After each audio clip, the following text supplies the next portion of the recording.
du jour, c'est faire un misvot. Excusez-moi, on a vraiment... Voilà. Alors, 5A 5785, commandement positif numéro 23. Il s'agit du commandement qui nous a été ordonné uniquement aux Lévites d'assurer dans le temple certaines tâches comme celle de fermer les portes et de chanter les cantiques pendant l'offrande des sacrifices. Ainsi qu'il est dit, que le Lévite, lui, fasse le service dans la tente d'assignation. Le Sifri dit à ce sujet, je pourrais croire que le Lévite pouvait choisir de faire le service ou non. C'est pourquoi la Torah précise que le Lévite, lui, fasse le service bon gré, mal gré. Il s'agit d'une obligation concernant le Lévite est un commandement auquel il ne peut se soustraire. Le service des Lévites est décrit dans plusieurs endroits des traités Tamid et Midot. Dans le 2e chapitre du traité Arakin, nos maîtres expliquent que seuls les Lévites sont autorisés à chanter les cantiques au temple. Cet ordre apparaît à nouveau sous une forme différente dans le verset suivant. Il, le Lévite, pourra servir au nom de l'Éternel son Dieu, comme tous ses frères qui se tiennent là devant l'Éternel. Ce verset est ainsi commenté dans le 2e chapitre de Arakin. Quel est, en effet, le service au cours duquel le nom de l'Éternel est prononcé, le chant Shira. Commandement négatif numéro 72. Il interdit aux Lévites d'accomplir le service spécifique aux prêtres et inversement. En effet, chacune de ces deux familles, c'est-à-dire les prêtres et les Lévites, s'est vu assigner une tâche propre au temple. C'est pourquoi la Torah adresse à tous les deux simultanément une mise en garde de ne jamais faire le service de l'autre. Chaque groupe ne devant au contraire s'occuper que de la tâche qui lui a été assignée. Ainsi qu'il est dit, chacun a sa tâche et a ce qu'il doit apporter. L'interdiction en ce qui les concerne figure dans un verset qui s'adresse aux Lévites. Toutefois, qui n'approche point des vases sacrés ni de l'autel sous peine de mort. Ensuite, à la fin de ce verset, la Torah se tourne à nouveau vers les prêtres en ces termes, sous peine de mort, pour eux comme pour vous. L'expression comme pour vous signifie que la prohibition s'étend également à vous, les prêtres. De même que j'ai interdit c'est-à-dire aux Lévites, d'accomplir votre service, soit les vases sacrés et l'autel. De même, il vous est défendu de faire le leur. Le Sifri s'exprime ainsi, qui n'approche point des vases sacrés ni de l'autel. C'est la mise en garde sous peine de mort, c'est la punition. Le texte semble uniquement décrire la punition dont sont passibles les Lévites s'ils violent la prohibition de faire le service des prêtres. D'où tire-t-on une interdiction identique pour les prêtres en ce qui concerne le service des Lévites. De cette précision du même verset, pour eux comme pour vous, en outre, comment sait-on que la même règle est valable pour le Lévite appartenant à un groupe qu'il accomplirait le service d'un autre groupe de Lévites, grâce à l'expression « comme pour vous ».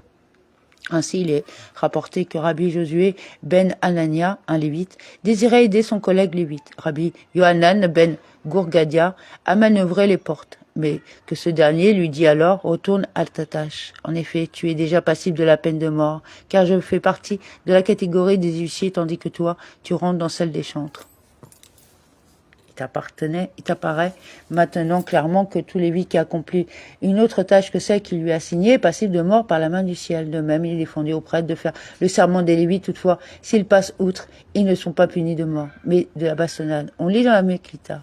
Seulement qui n'approchent point des vases sacrés ni de l'autel. On pourrait penser qu'ils ne sont pas coupables que s'ils les ont touchés. C'est pourquoi la Torah précise seulement. Ils sont coupables seulement en faisant le service des prêtres. Le verset ne parle apparemment que des Lévites accomplissant le service à la place des prêtres. D'où tire-t-on l'inverse de l'expression pour eux comme pour vous. Ce passage précise encore les Lévites qui font le service des prêtres sont passibles de mort, tandis que les prêtres, dans le cas inverse, ne font que transgresser un commandement négatif. Commandement positif numéro 32. Ce commandement nous enjoint de glorifier les descendants d'Aaron, de les honorer, de les révérer, et de leur conférer beaucoup d'honneur et de sainteté. Même s'ils s'y opposent, on ne les écoutera pas. Tout cela sera fait en l'honneur de l'Éternel qui soit glorifié, car il les a choisis pour le servir et pour offrir ses sacrifices. On le tire du verset suivant. Tiens-le pour saint, car c'est lui qui offre le pain de ton Dieu, qui soit saint pour toi. Nos maîtres interprètent ce verset de la manière suivante. Tiens-le pour saint dans tous les domaines touchant à la sainteté. Ainsi, il aura la préséance lors de la lecture de la Torah pour réciter bénédiction et pour recevoir une belle part. Le Sifra dit également, tiens-le pour saint, même contre son gré. En effet, c'est à nous qu'incombe ce commandement et il ne dépend pas de la volonté du prêtre. Le Sifra ajoute ce qui suit. Ils doivent rester saints pour leur Dieu, malgré eux, incluant même ceux ayant des défauts qui leur rendent inaptes au service du temple. Nous pouvons donc prétendre que, puisqu'il n'est pas apte à offrir le pain à son Dieu, pourquoi devrions-nous lui céder la préséance ainsi que lui témoigner honneur et respect? C'est la raison pour laquelle il a dit « Ils seront saints ». Voulant ainsi préciser que toute cette lignée est digne de respect, les personnes exemptes de défauts et au même titre celles qui en ont. La manière appropriée dont nous devons nous conduire à l'égard des prêtres est exposée dans plusieurs endroits du Talmud, c'est-à-dire dans les traités Makot, Oulin, Bekorot, Shabbat et d'autres encore. Commandement positif numéro 36, il s'agit du commandement qui nous a été ordonné selon lequel les prêtres doivent officier par roulement. Ainsi, un groupe servira pendant une semaine, de sorte que tous les groupes n'officient pas en même temps, sauf pendant les fêtes, car en ce moment-là, tous les groupes doivent se partager en partie égale les services et tout prêtre présent peut sacrifier. Dans les chroniques, on voit que David et Samuel divisèrent les prêtres en 24 groupes. Et dans le traité Souka, il est expliqué que durant les fêtes, tous les groupes officiaient à part égale pendant le service. Ce commandement est tiré du verset suivant. Lorsque Lévite viendra de son plein gré, il pourra servir au nom de l'Éternel son Dieu, comme tous ses frères les Lévites qui se tiennent là devant l'Éternel. Il jouera d'une portion égale à la leur. Le Sifri dit, il viendra de son plein gré. Ce texte signifie qu'il pourrait venir à n'importe quel moment pour participer au service dans le temple. C'est pourquoi la Torah précise qu'étant l'une de tes villes, c'est-à-dire quand Israël est réuni dans une seule ville, Jérusalem, à savoir pendant les 3 fêtes, on pourrait penser que tous les groupes se partageaient les services de manière égale pendant les offrandes des fêtes et même pour celles qui n'étaient pas directement en relation avec les fêtes, c'est-à-dire les offrandes quotidiennes matin et soir apportées aussi pendant l'année. C'est pourquoi la Torah dit indépendamment de ses ventes sur les biens paternels, sur quoi portaient ces ventes entre pères anciens. Il s'agissait des prêtres qui se disaient l'un à l'autre. Tu officieras pendant ta semaine et moi j'officierai pendant ma semaine. C'est-à-dire qu'ils se mettaient d'accord sur un ordre de roulement pour le service. Chaque semaine, un autre groupe officiait. C'est ainsi que traduit le Targum. En dehors du roulement de cette semaine, ainsi que les anciens l'ont établi, les dispositions relatives à ce commandement ont été expliquées à la fin du traité Souka. Donc, 3 prakim. Alors, 5 Av 5785, c'est faire Avoda, loi relative aux ustensiles du temple et à ceux qui y servent. Chapitre 6. Il n'est pas possible d'offrir un sacrifice sans que son propriétaire ne se tienne à ses côtés. Or, les sacrifices communautaires sont les sacrifices de tous les Juifs, mais il est impossible que tous les Juifs soient physiquement présents dans le parvis au moment du sacrifice. C'est pourquoi les premiers prophètes ont institué que l'on choisisse au sein d'Israël des hommes honorables, inspirés par la crainte de la faute, qui seront les délégués de tout Israël pour être présents auprès des sacrifices. On les appelle les hommes de la délégation Mahamad. Ils furent partagés en 24 délégations, correspondant au nombre de gardes, des Kohanim et de Lévites. Chaque délégation avait l'un de ces hommes qui était préposé à la tête de tous les autres, et on l'appelait chef de la délégation. Chaque semaine, les hommes de la délégation de la semaine se rassemblaient. Ceux d'entre eux qui se trouvaient à Jérusalem ou à proximité entraient dans le temple avec la garde des Kohanim et des Lévites de la semaine. Quant à ceux qui se trouvaient loin de Jérusalem, lorsque le tour de leur délégation arrivait, ils se rassemblaient dans leur synagogue locale. Que faisaient les hommes de la délégation qui se rassemblaient, que ce soit à Jérusalem, au temple ou dans leur synagogue locale? Ils jeûnaient le lundi, le mardi, le mercredi et le jeudi de leur semaine. En revanche, le vendredi, ils ne jeûnaient pas en raison de l'honneur du Shabbat. Le dimanche non plus, ils ne jeûnaient pas, afin de ne pas passer directement du plaisir du Shabbat à un jeûne. Chaque jour de leur semaine de délégation est récité 4 prières. La prière du matin, Shaharit, la prière de l'après-midi, Minra, la prière de clôture, Neila. Et une autre prière entre la prière du matin et la prière de l'après-midi. En plus, propre à eux. Les Kohanim qui priaient avec la délégation récitaient la bénédiction des Kohanim à 3 reprises chaque jour, durant la prière du matin, durant cette prière supplémentaire et durant la prière de clôture. Ils lisaient des passages dans le rouleau de la Torah et le texte était divisé en 3, de manière à être lu par 3 personnes, et ce, 2 fois chaque jour, durant la prière du matin et durant la prière supplémentaire. Mais à la prière de Minra, ils ne lisaient pas dans le rouleau de la Torah, mais récitaient les passages par cœur, comme quelqu'un qui récite par cœur le schéma. Ils ne se rassemblaient pas le vendredi pour la prière de l'après-midi parce qu'ils étaient occupés à préparer le Shabbat. Le rassemblement de ces hommes pour chacune de ces 4 prières et la cérémonie qui s'y tient entre eux avec les prières, les supplications, les requêtes et la lecture de la Torah est ce qu'on appelle Mahamad.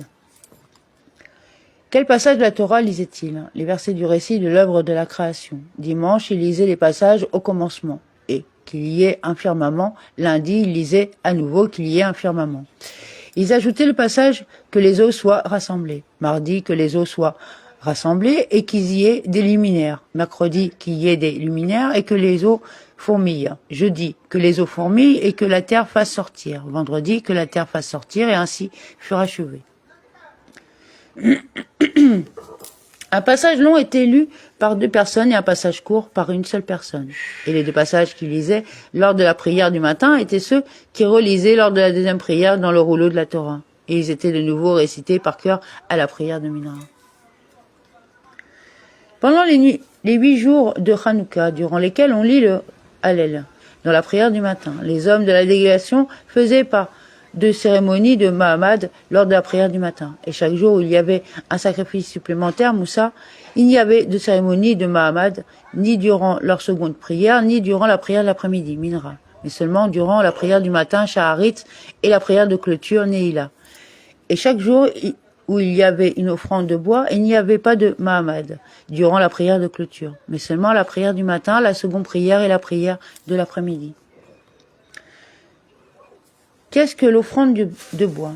Certaines familles avaient à tour de rôle un temps fixe pour se rendre en forêt et apporter du bois pour le bûcher sur l'autel. Et quand arrivait le jour réservé pour les membres d'une certaine famille d'amener du bois, ils offraient des holocaustes volontaires. C'est ce qu'on appelle l'offrande de bois. C'est pour eux comme un jour de Yom Tov, et ils n'avaient pas le droit de prononcer une oraison funèbre, de jeûner et de faire un travail. C'est là un usage. Même un particulier qui fait don de bois ou de bûches pour le bûcher à l'interdiction durant ce jour où il offre le bois au temple, de prononcer une oraison funèbre, de jeûner et de travailler. C'est là la coutume qui a été adoptée. Les hommes de la délégation n'ont pas le droit de se couper les cheveux et de se laver leurs vêtements durant leur semaine. Mais le jeudi, ils en ont le droit, en raison de l'honneur du Shabbat. Et pour quelle raison les sages leur ont-ils interdit de se couper les cheveux et de laver leurs vêtements durant la semaine, afin qu'ils n'entrent pas dans leur semaine de délégation en étant négligés, et qu'ils se coupent les cheveux et lavent leurs vêtements avant? C'est faire avoda loi relative aux ustensiles du temple et à ceux qui y servent. Chapitre 7.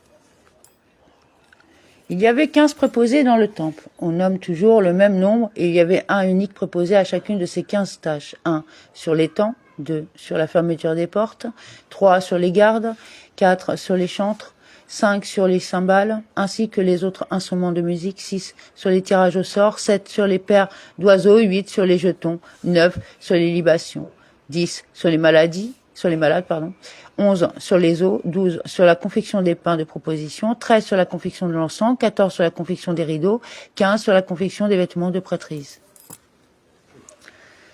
Chacun de ces préposés a beaucoup d'hommes sous son autorité pour assurer la réalisation de la tâche dont il est responsable. Celui qui est préposé au temps, lui et ses hommes surveillent les temps réglementaires, de sorte que dès qu'arrive l'heure d'offrir le sacrifice, lui-même ou l'un de ses hommes proclame: Levez-vous, Kohanim, pour le service, Lévites pour chanter sur la tribune et Israélites pour vous tenir présents, Mahamad. Et dès que sa voix est entendue, chacun se met à son poste. Celui qui est préposé à la fermeture des portes, c'est sur son ordre qu'on ferme les portes du parvis le soir et sur son ordre qu'on les ouvre le matin. Et ceux qui sonnent chaque jour de la trompette ne le font qu'avec son autorisation, chaque jour. Ils sonnent 3 sonneries au moment de l'ouverture des portes, Tekiya, Teroa et Tekiya. Celui qui est préposé sur les gardes est celui qu'on appelle l'intendant du monde du temple. Il fait une ronde chaque nuit pour inspecter les Lévites qui montent la garde des portes du temple et s'assurer qu'ils sont bien réveillés.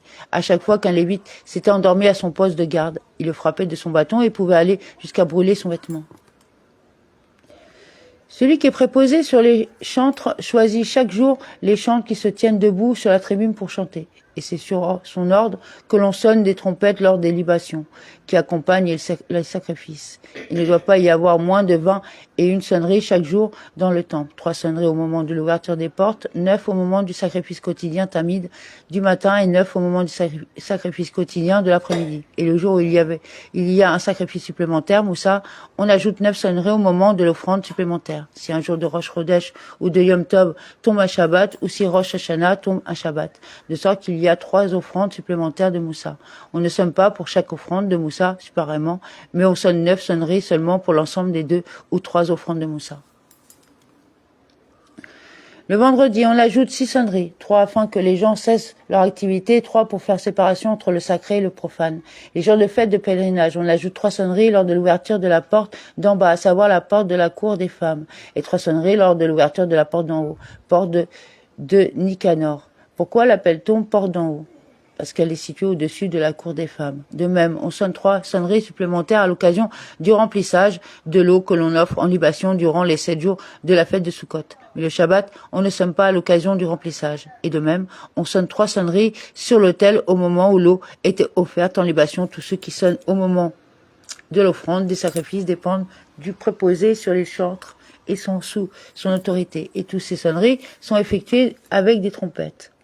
Celui qui est préposé au cymbales est celui qui dispose de tous les musiciens avec leurs instruments pour accompagner le chant des Lévites, comme nous l'avons expliqué. Celui qui est préposé au tirage au sort est celui qui procède au tirage au sort chaque jour pour répartir les tâches entre les Kohanim de sorte que chacun accomplisse sa tâche qui lui est échue par le tirage au sort. On tirait 4 fois au sort chaque jour. Dans les lois relatives aux offrandes quotidiennes, j'expliquerai comment on procédait pour le tirage au sort.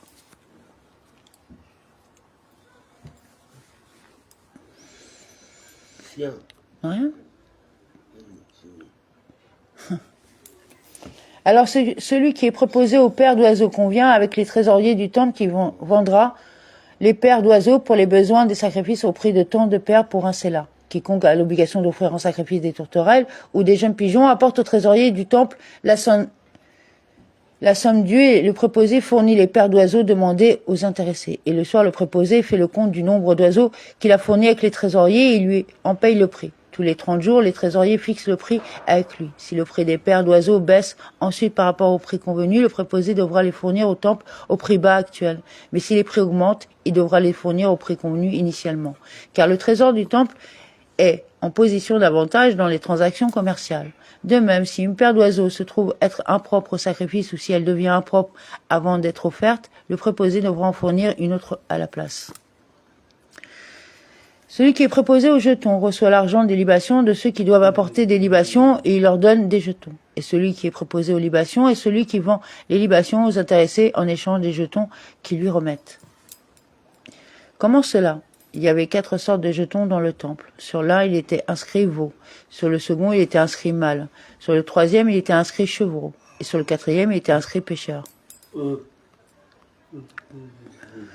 Quiconque apporte ses offrandes au temple donne l'argent des libations au préposé des jetons et celui-ci lui donne des jetons suivant le nombre de ses offrandes. Si ce dernier est un Metzora riche, le préposé lui donne un jeton sur lequel figure la mention pêcheur. L'intéressé va ensuite avec les jetons qu'il a dans sa main auprès du préposé aux libations et ce dernier lui donne le vin et la farine pour des libations correspondant au nombre de jetons et à la mention qui est inscrite. Le soir, le préposé aux libations et le préposé aux jetons viennent l'un auprès de l'autre. Le premier présente les jetons qu'il a reçus et reçoit du second la somme d'argent correspondante. S'il reste de l'argent en plus entre les mains du préposé aux jetons après le compte, cet argent revient au temple. Et s'il manque de l'argent par rapport aux libations fournies en fonction du nombre de jetons reçus, le préposé aux jetons paiera de sa poche. Si une personne perd son jeton, on attend jusqu'au soir lorsque le préposé aux jetons et le préposé aux libations font les comptes. S'il trouve un surplus d'argent strictement équivalent au jeton déclaré perdu, on donne à celui qui a perdu son jeton les libations. Dans le cas contraire, on ne lui donne rien. Les détails relatifs au jour sont inscrits sur les jetons à cause des trompeurs qui chercheraient à garder chez eux les jetons le temps que le prix des libations augmente. Tous les 30 jours, les trésoriers fixent le prix du vin et de la fine fleur de farine avec le préposé aux libations. Si entre-temps le prix de vin et de la farine nécessaire aux libations augmente, le préposé devra fournir les libations au prix convenu initialement. Si le prix baisse, il devra fournir les libations au prix bas. Le gain que fait le trésor du temple grâce à la variation à la baisse des prix est appelé le surplus des libations. On se sert de l'argent ainsi obtenu pour acheter des animaux qui seront offerts en holocauste comme dessert pour l'autel. On n'offre pas comme dessert sur l'autel des oiseaux en holocauste car il n'y a pas d'offrande communautaire faite avec des oiseaux.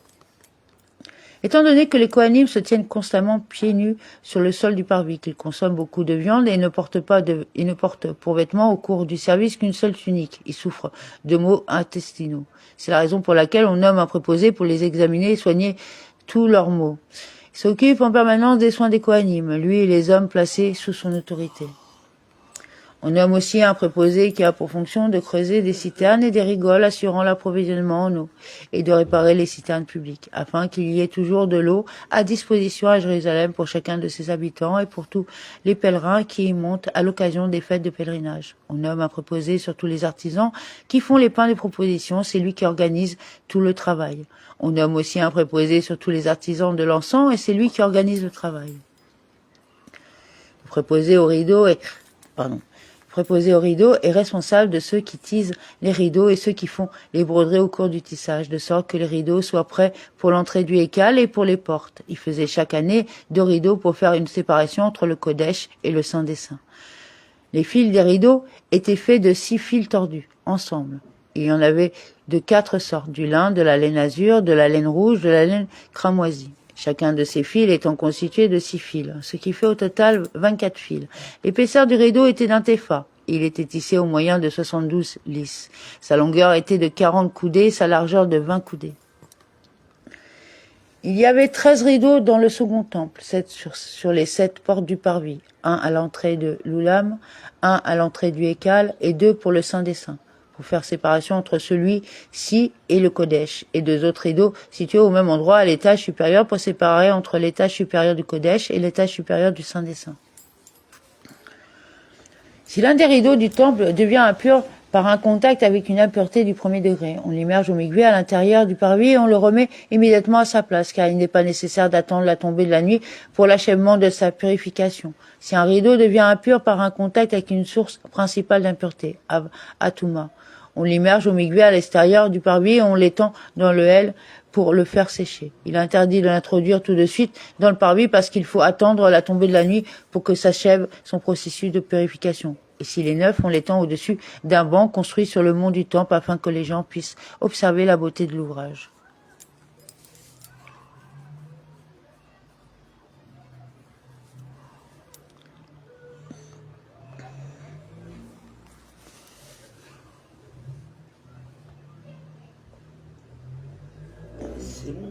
Les ustensiles dans le temple étaient en double et en triple exemplaires, de sorte que si les uns devenaient impurs, on apportait les seconds à la place. Celui qui est préposé à la confection des vêtements des Kohanim s'occupe de la préparation des vêtements des Kohanim ordinaires et des vêtements du grand prêtre ainsi que du tissage des vêtements. Et c'est sous son autorité que tout est fait. Il disposait d'une loge dans le temple. Sefer Avoda, loi relative aux ustensiles du temple et à ceux qui y servent, chapitre 8. Il y a 3 sortes de vêtements de prêtrise. Les vêtements du Kohen ordinaire, les vêtements d'or du grand prêtre et les vêtements blancs du grand prêtre, spécifiques au jour de Kippour. Un Kohen ordinaire porte 4 habits, une tunique, un caleçon, un turban et une ceinture. Les 4 sont en lin blanc et leurs fils sont faits de 6 fils tordus ensemble. Seule la ceinture est aussi brodée avec de la laine. Les vêtements en or sont les vêtements du grand prêtre. Il y a 8 vêtements, les 4 vêtements de chaque Kohen et 4 autres, qui sont la robe, l'éphod, le pectoral, rochen, et la plaque frontale, tzit. La ceinture du grand prêtre est un ouvrage de broderie. Sa confection ne ressemble pas à celle de la ceinture du Kohen ordinaire. La tiare dont parle la Torah au sujet d'Aaron correspond au turban mentionné à propos de ses fils. Les autres Kohanim, si ce n'est que le grand prêtre, l'enroule autour de sa tête à la manière de quelqu'un qui bande un membre fracturé, alors que ses enfants, c'est-à-dire les autres Kohanim, l'enroulent comme un couvre-chef. C'est la raison pour laquelle il est appelé turban Migbaat. Les vêtements blancs sont 4 vêtements que le grand prêtre porte pour le service spécifique au jour de Kippour. Une tunique, un caleçon, une ceinture et une tiare. Les 4 sont blancs et les fils sont faits de 6 fils tordus ensemble. Ils sont uniquement en lin. Le grand prêtre avait 2 tuniques différentes, l'une de l'autre, le jour de Kippour. Une qui revêtait pour le service du matin et une qui revêtait pour le service de l'après-midi. Et les 2 ensemble étaient achetés au prix de 30 mannées sur les fonds du trésor du temple. Si le Kohen désirait débourser une somme plus importante pour achever des vêtements encore plus fins, il pouvait le faire à ses frais. Il devait alors tout d'abord consacrer la somme d'argent à ajouter en faisant don à la communauté et pouvait ensuite l'utiliser pour l'achat de la tunique. La mitzvah consiste à ce que les vêtements de prêtrise soient neufs, beaux et relâchés, pendant jusqu'aux pieds, selon la taille de celui qui les porte, comme les vêtements des nobles, ainsi qu'il est dit. en signe d'honneur et de majesté. Si le Kohen a servi avec des vêtements salis, déchirés, trop longs par rapport à sa taille, de sorte qu'ils traînent sur le sol, ou trop petits, ou s'il a servi tout en ayant relevé ses vêtements à l'aide de la ceinture, son service est disqualifié. S'il a servi avec des vêtements usés ou avec des vêtements trop longs, mais qu'il a relevé à l'aide de la ceinture de sorte qu'il soit à sa taille, son service est valable. Lorsque l'un des vêtements sacerdotaux d'un Kohen devient sale, on ne le nettoie pas et on ne le lave pas, mais on le laisse pour en faire des mèches, et le Kohen revêt de nouveaux vêtements. Lorsque les vêtements du grand prêtre deviennent usés, on les enfuit et on n'en fait aucun autre usage. Quant aux vêtements blancs avec lesquels il a servi le jour de Kippour, il ne sert jamais une seconde fois en les portant. Ils sont enfuis à l'endroit où il les retire. Comme il est dit, il les déposera là. Il est interdit d'en tirer profit. Lorsque les caleçons et les ceintures des Kohanim ordinaires devenaient usés, il en faisait des mèches qu'il allumait dans le temple pendant Simra Bet Hashovéa.